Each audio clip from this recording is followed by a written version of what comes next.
मालवणीला वगैरे दिसली नाही, अशा काही अनेक बूथ आहेत की ज्या ठिकाणी ती दिसत नाही आहे. सिलेक्टिव्ह आहे का, एवढंच मला विचारायचं आहे.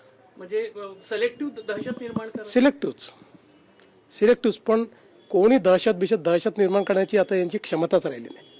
तुम्हाला एक सांगतो, हे काय दहशत निर्माण करतील, यांच्यात काय क्षमता राहिली आहे, आणि कोणी केलं तर पोलीस ठोकून काढतील त्यांना. मुंबईतली दहशत खपून घेतली जाणार सवालच नाही, कुठलीच नाही. मुंबई नाही, कुठलीच दहशत खपून लोकांना अडवण्याचा प्रयत्न केला.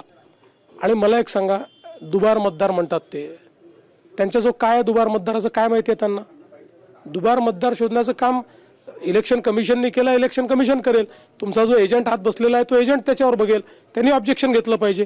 आम्ही घेऊ, कोणी दुबार मतदार घेतला तर आम्ही ऑब्जेक्शन घेऊ त्याच्यावर. पण हे कोणचं आम्ही मारामाऱ्या करू? म्हणजे मतदान कमी झालं पाहिजे हा करता प्रयत्न आहे. थँक्यू.